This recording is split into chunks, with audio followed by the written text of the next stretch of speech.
Kaugnay pa rin sa pagdiriwang ng National Women's Month, tampok ang mga haligi ng lipunan sa nagpapanatili ng lakas at inspirasyon ng kababaihan. Kaya naman ngayong umaga, makakasama natin si Ms. Giselle Aquino, Social Marketing Section Head of the Philippine Commission on Women. Good morning and welcome po, ma'am, sa Rise and Shine Pilipinas.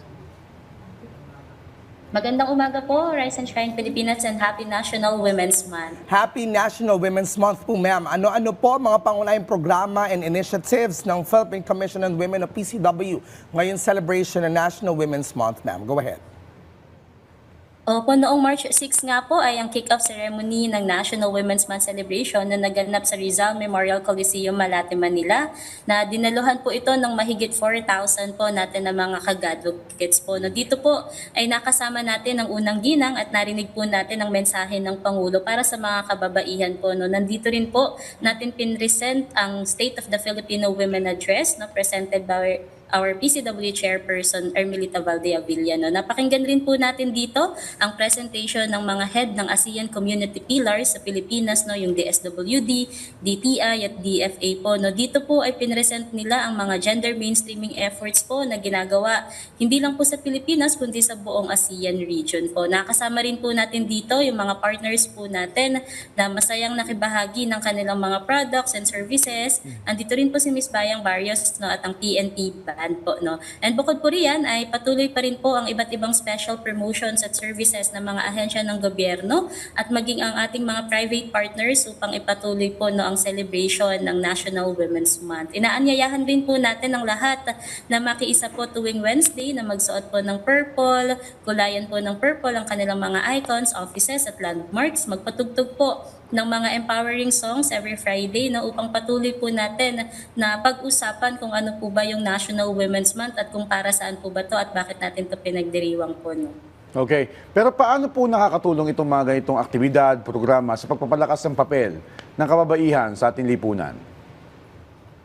Opo, sa pamamagitan po ng mga ganitong activities po, no, yung gender mainstreaming efforts natin, yung pakikipagtulungan po natin sa iba't ibang ahensya ng pamahalaan at private sector, mas napapalawak po natin yung kaalaman ng publiko tungkol sa karapatan po ng kababaihan at sa mga programang sumusuporta po sa kanila, no, from sa mga kabuhayan, sa education hanggang sa protection po nila laban sa diskriminasyon at karahasan.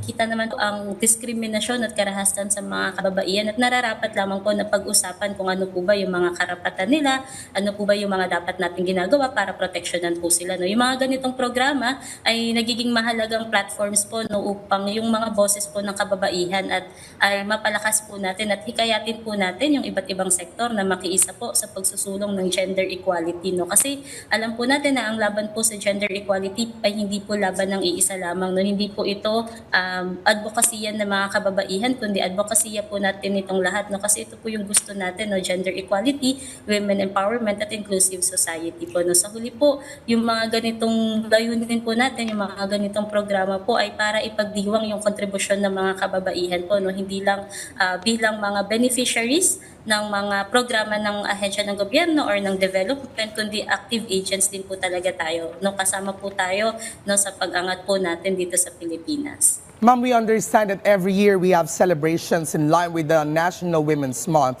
Meron po ba mga programa o bagong programa and initiatives ang inyong ahensya ngayong taon na dapat abangan po ng ating mga ka-RSP? Opo, mga ka-RSP, no, kasabay po ng chairship ng Pilipinas sa ASEAN ay ang chairship din po natin sa ASEAN Committee on Women. Tayo po ang tumatayong ASEAN Vision Lead in Gender Mainstreaming. No? Kaya patuloy po tayo na nagbibigay ng magandang ehemplo sa ating mga kasamahang bansa sa ASEAN sa kung paano ba magiging gender responsive yung ating pag-unlad, yung ating development po. No? Last year din po ay inilunsad ng PCW ang 18 Proposed Women's Priority Legislative Agenda. Ito po yung mga batas, no, na gusto po natin na i-amend or repeal or isulong para sa karapatan at kapakanan ng mga kababaihan po. No.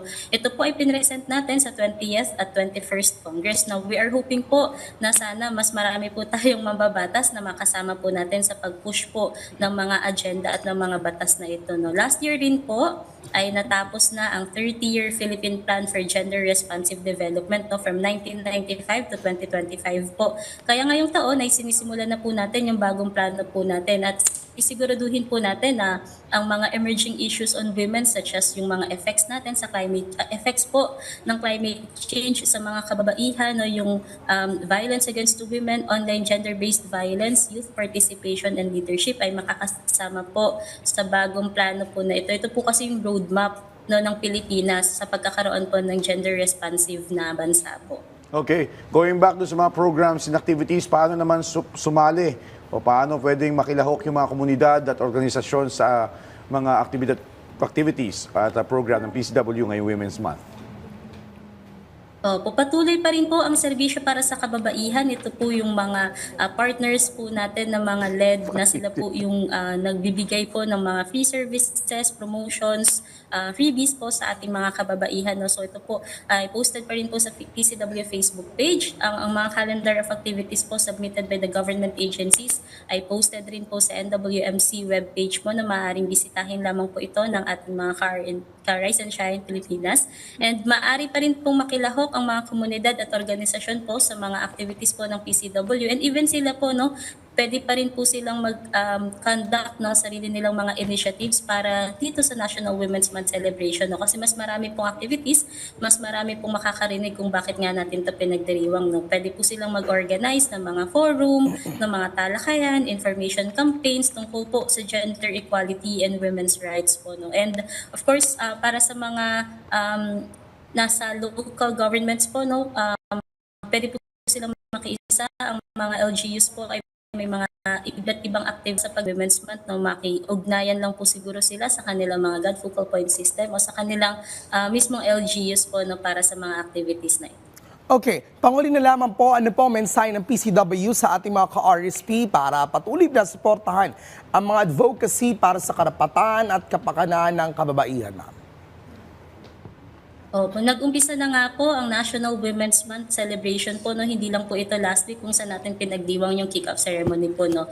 At palagi nga po nating sinasabi na ang laban nga po, no, nabanggit ko kanina, ang laban po ng gender equality ay hindi lang po laban ng kababaihan, para ito po sa lahat ng naniniwala na ang pagkakapantay-pantay ay para sa lahat po ng inklusibong lipunan. Ang mensahe po ng PCW ay ang pagsusulong po ng karapatan ay hindi lang ng kababaihan ay hindi lang po responsibilidad ng isang ahensya po, no, kundi ng buong lipunan po, no. Ang bawat isa po sa atin, pamilya, komunidad, paaralan, hanggang sa mga institusyon po ay may papel sa paglikha ng isang kapaligirang may paggalang, pagkakapantay-pantay at oportunidad para sa lahat po. No? Ang gender equality po ay hindi po war of sexes, hindi po natin pinaglalaban dito kung sino yung mas mataas, sinong mas magaling, sinong mas nakakaangat po, no? Pero ang gender equality po, ang laban na ito ay para magkaroon po tayo ng mas maunlad, mas pantay, no, na karapatan na nararamdaman po ng bawat isa po, no? Ang sinasabi nga rin po natin, ang tunay po na pagbabago ay magsisimula po sa maliliit ngunit makabuluhang hakbang po natin, no? Igalang po natin ang bawat isa, no? Pakinggan po natin ang boses ng bawat isa at magtulungan po tayo, no, at makita natin na pantay po ang mga karapatan na nararanasan po ng bawat isa, no? Happy National Women's Month po at sama-sama tayong patunayan na we can be equal. On that note, maraming salamat po sa pagbabahagi sa amin ng inspirasyon at kaalaman, Ms. Jessel Aquino.